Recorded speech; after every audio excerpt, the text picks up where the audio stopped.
I love the idea of the nourished soul because so many of us, especially women, we do so much for so many around us. And in my experience, even when we're not actively doing so much for so many and those around us, in our mind, in our consciousness, we often don't give ourselves permission to really rest because we're often thinking about what it is that we still need to do for someone or something else, or haven't done or need to do. I wanted to bring us together to offer you all a time and a space where you don't need to do anything right now. Welcome, everyone, to the Nourished Soul. During this time together, we're going to practice the art of receiving. We're going to practice giving ourselves permission to allow ourselves to simply receive, because there's so much here for you right now, and there's so much that life is seeking to bring to you. But I find in working with individuals, we're so conditioned and taught to be the doers, to be doing something. That gets in the way of the permission that we all need to be receivers. And yet, what I witness every day is that some of the most accomplished, successful individuals often feel empty inside. Isn't there more to this? We're doing so much for so many others that we can just often feel alone and somewhat empty and still looking for meaning. And so much research has been done now in our culture. The majority of individuals in life are actually living a life of quiet desperation. And I feel that that is one of my missions and purposes of being on planet Earth, are to gather and gift anyone that is inside of yourself, just doing so much on the outside to care for so many others. I think those individuals are deserving of what does it feel like to give yourself permission to be restored, to rest, to be rejuvenated, to feel nourished, that you can truly, when you get to the end of your life, that you will look back and you will say, I really lived a rich quality of life, both inside of myself and with the others around me. And I don't know if you all share this with me, but I also witness in individuals that it feels like such a luxury to give ourselves permission to care for our own self or receive and feel like we can receive nourishment from someone else.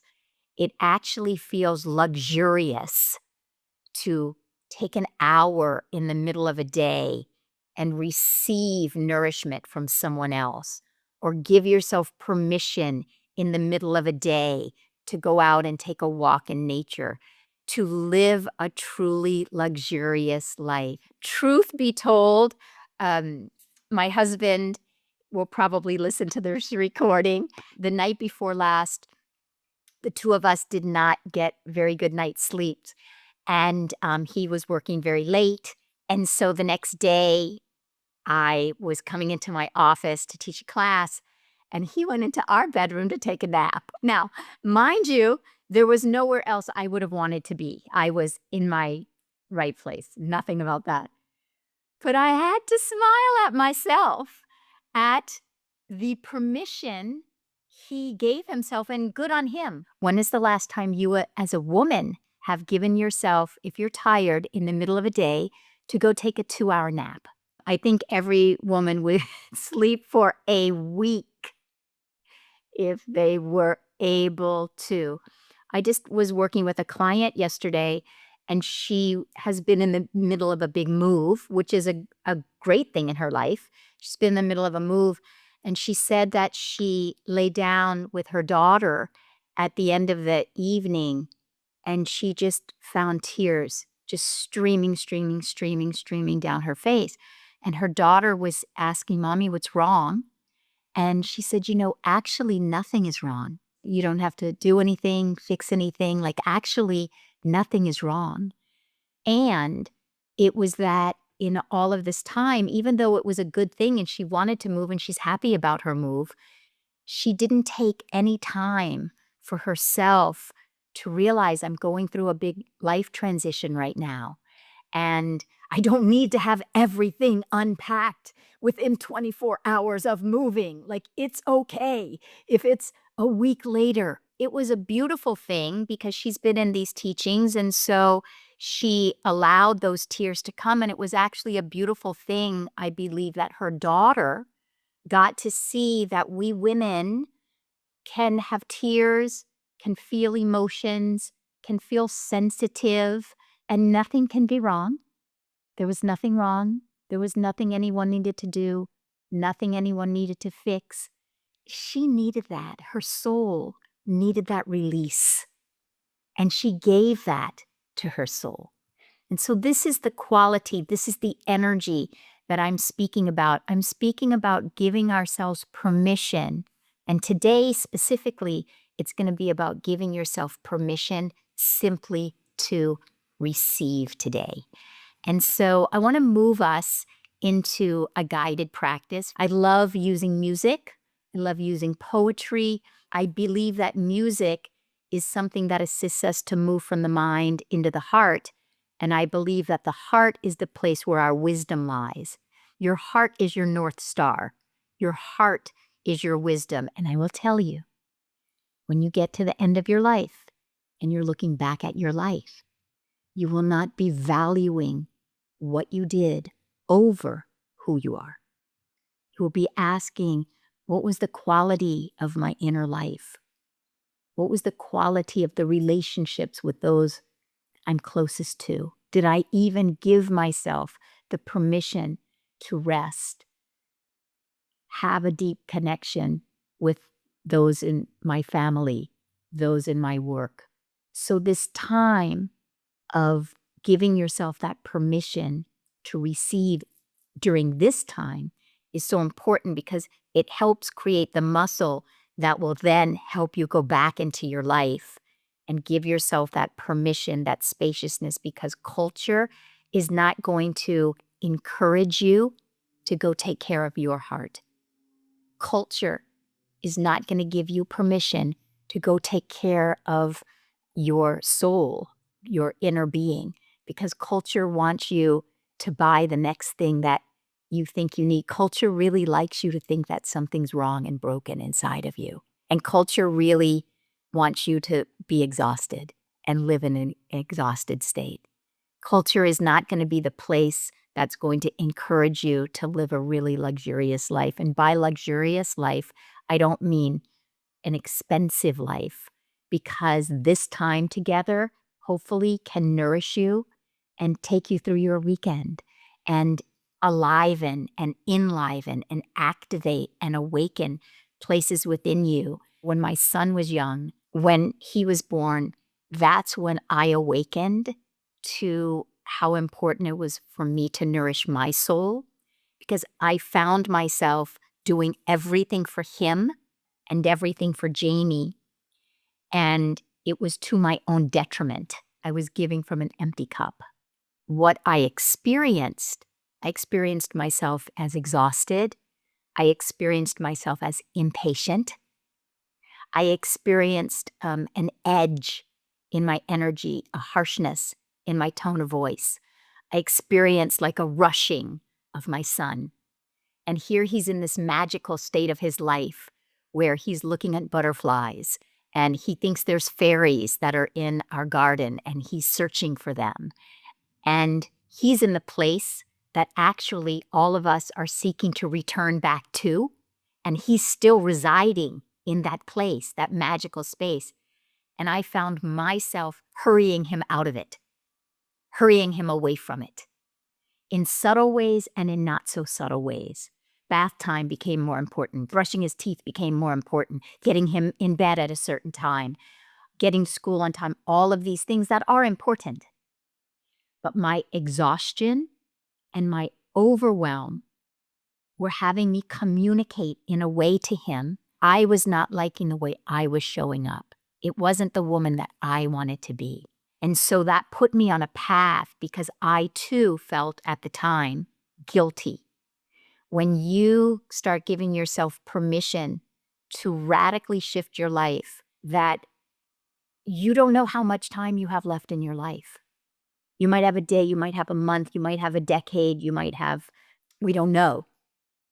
And so when you make a decision to say, I don't know how much time I have left in my life, but you know what I am going to do? I'm going to live from a resourced place. That is the one thing I do have dominion and control over. I'm going to resource myself so that I have an overflow, so that I give from my overflow. It takes so much bravery and so much courage to live in our culture and come from a place where you are the one that walks in to all the different areas of your life, and you are the one that is refreshed and restored and recalibrated and joyful and inspired because you have nourished yourself first. We get so many accolades for being overwhelmed and exhausted. Culture doesn't give you the accolades for being inspired and refreshed and restored. And so I used to feel very self-conscious when I walked in to my group of mom friends and they were all exhausted. There was a period when I would walk in and I would kind of pretend that I too was exhausted because that was my way of belonging and relating. It took a real act of courage and bravery to be the one in my mom group or in my friend group where it's like, no, I'm actually resourced. I actually take care of myself first. I actually give myself permission to do the things that restore me.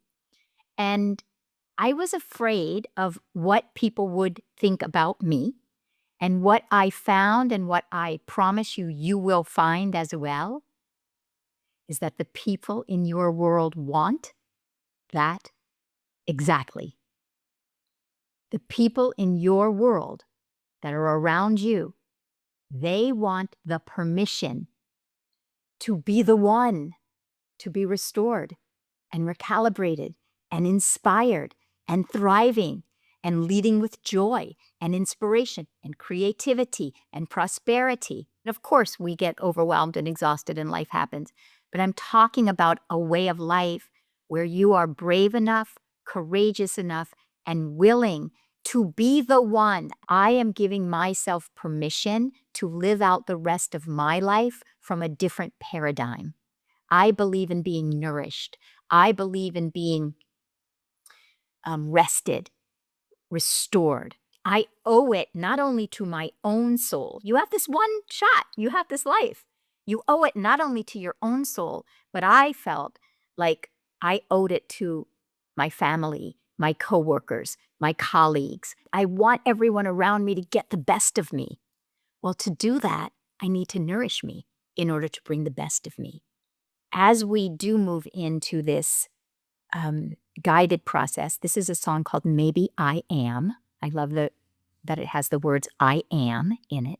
I'm going to read you the lyrics. It's a song that my husband wrote with his songwriting partner, Gary Lynn Floyd. And not only is it a beautiful song with relevant lyrics, not only do their voices, to me anyway, if you don't even listen to the words and you just allow their voices to wash over you, I want you to, as you begin to close your eyes, I want you to just begin to get in touch with the place inside of you that maybe has been giving so much to so many. And that part of you, she just needs a rest right now. She just deserves to get to hear a beautiful song right now. She just deserves to see what it's like to feel that she can receive, that she doesn't have to be the doer of all things just for this hour. She gets to receive during this time. And so the lyrics go like this. Maybe I am in the right place. Maybe I am not alone. Maybe there's more than I'm feeling, and maybe my soul knows what I'm here for. Maybe I do have all the answers. Maybe I can follow through. Maybe my prayers have direction, and maybe this path led me to you. I will trust life's unfolding. I will trust in the flow. I must drink from this cup. Maybe my heart knows what my soul chose. What if I am more than memories? What if I am not my pain? What if I can turn it all around, breaking the bonds of my family's chains?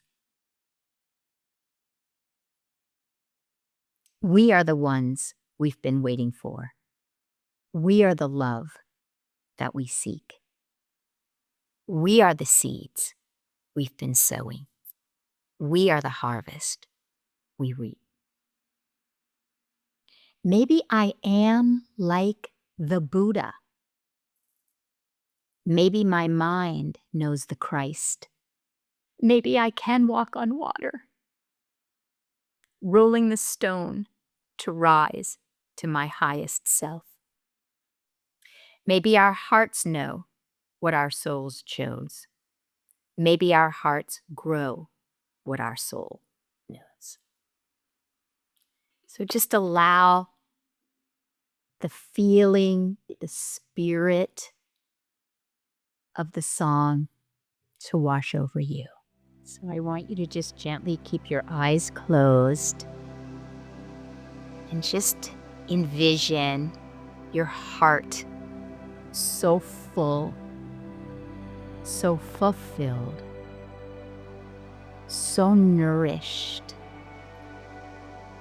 What does it feel like when your heart is so nourished, so full?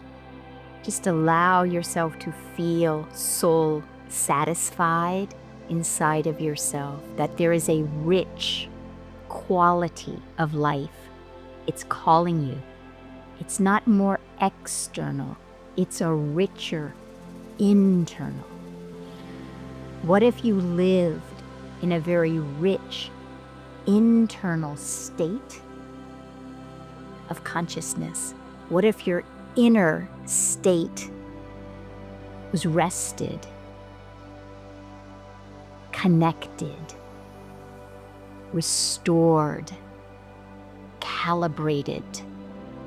What if your inner state felt peaceful and calm? What if your inner state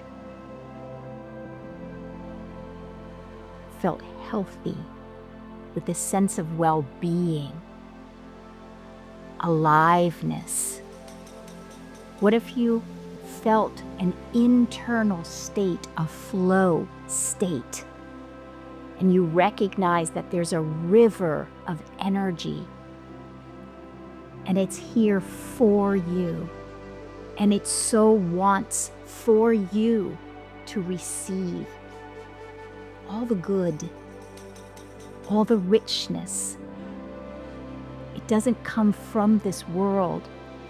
It comes from a state of resourcing yourself and allowing yourself to listen to your heart, to your soul, what your heart knows, what your soul knows.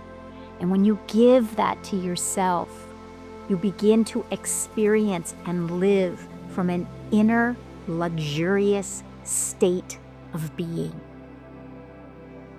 Imagine, envision that you were giving yourself the permission to live from this inner state. And as you're envisioning this, you just begin to see, oh my gosh, how my inner state would change my outer state. Oh my gosh, a rich, nourished inner state. How would that assist me to bring that into all the different outer states, outer areas, outer relationships? How would they change?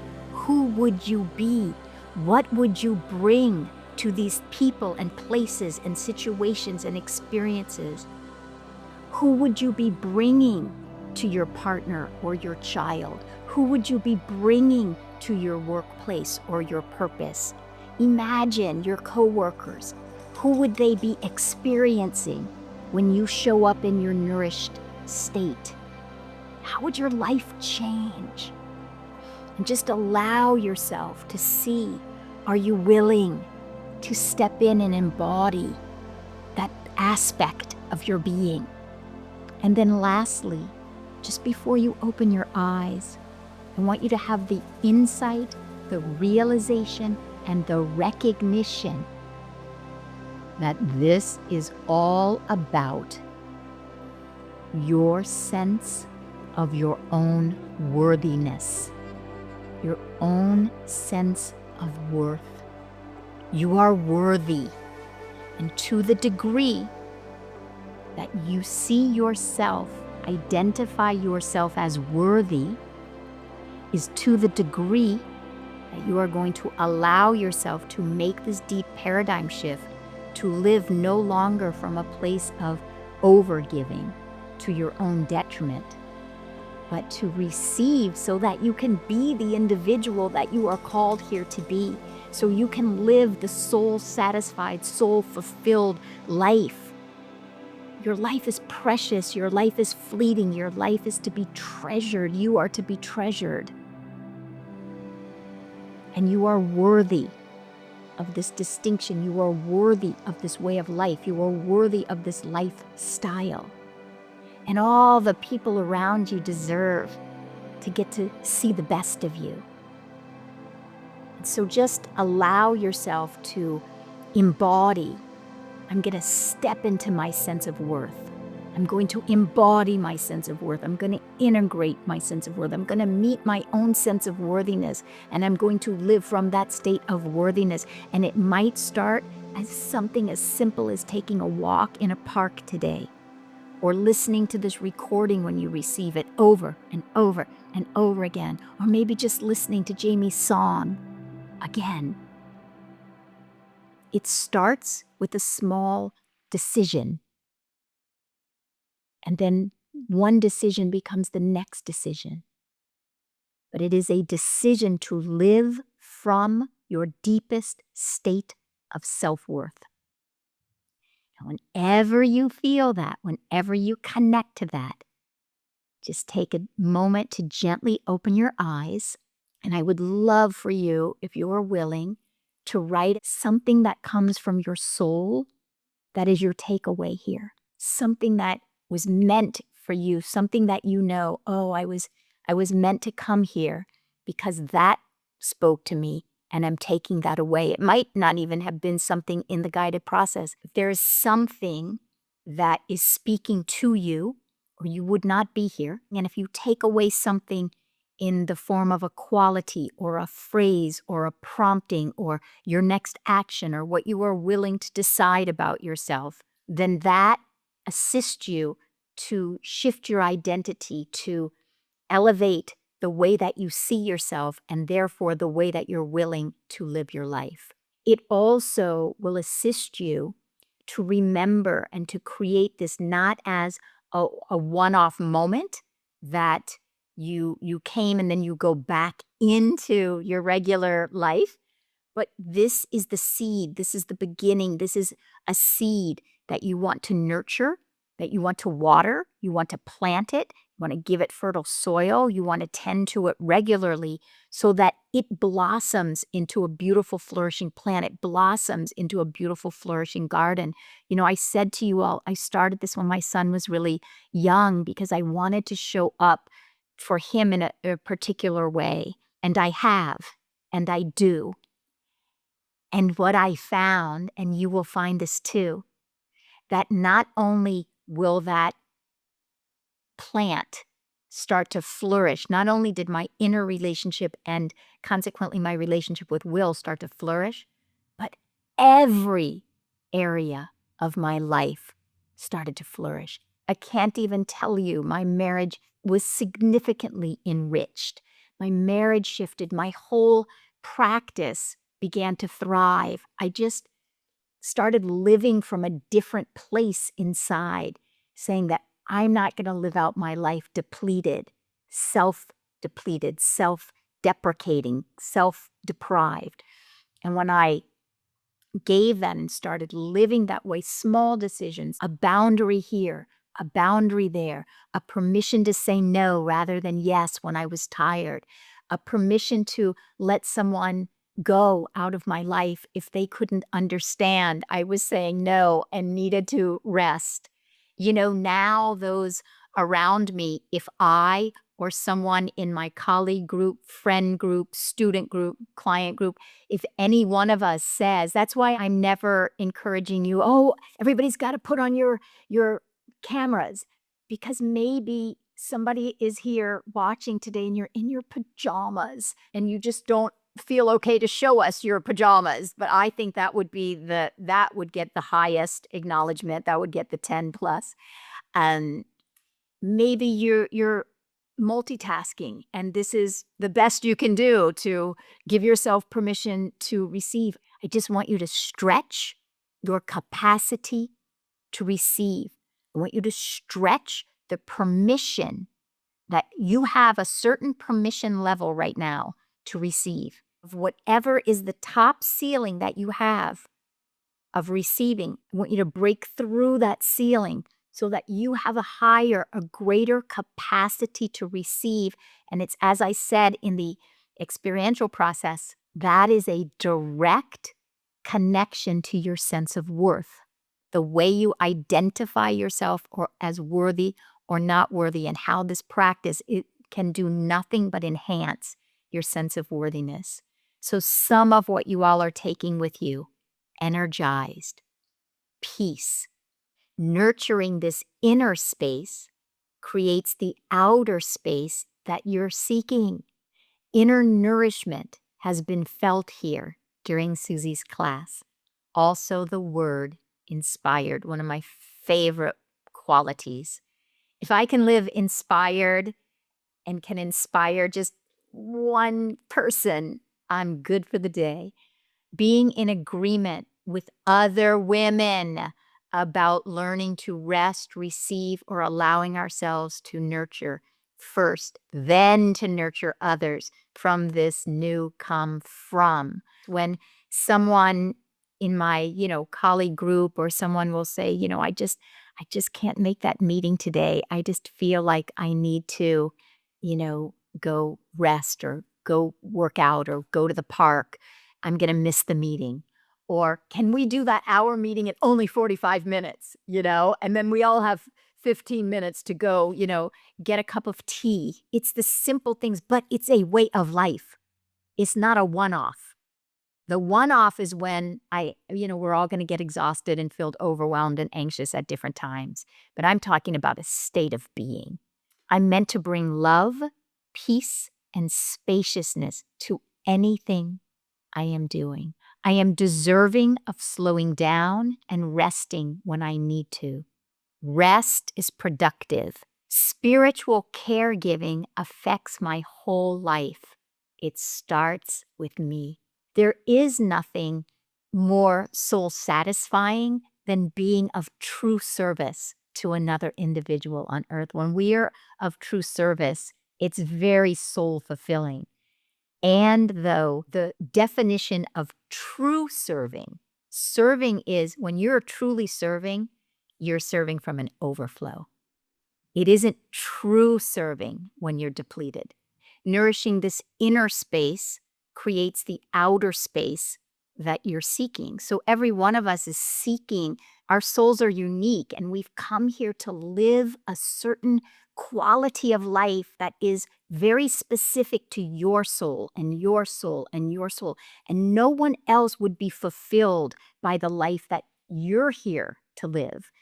And the way to ensure that you live that life and allow that life to be created from the inside out of you rather than chasing a life that will, even at its best, will leave you only temporarily on high.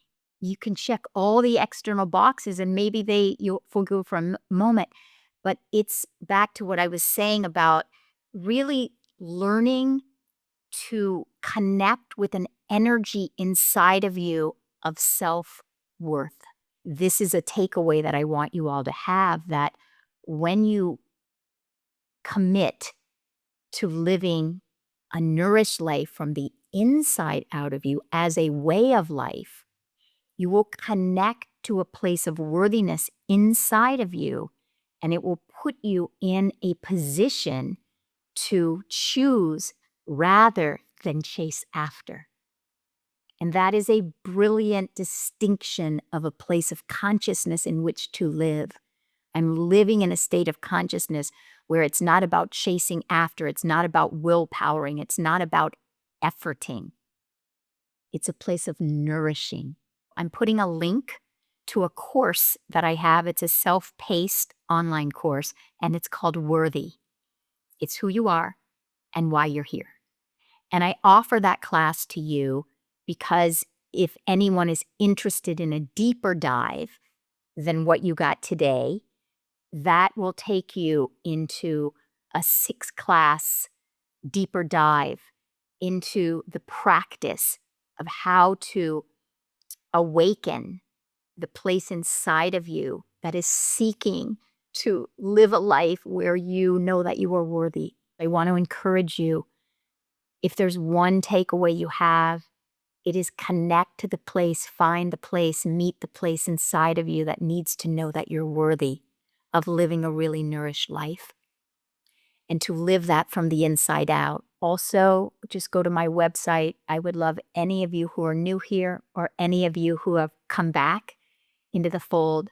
This community that we have, I call it Begin Within, it's just so rich, and I love every single one of you. So get on the email list, get connected if you want to come into the community. I love all of you, and I want to respect your time so that you can prove to yourself it doesn't have to take a long time. It didn't have to even take a whole afternoon or a whole weekend for you to feel nourished.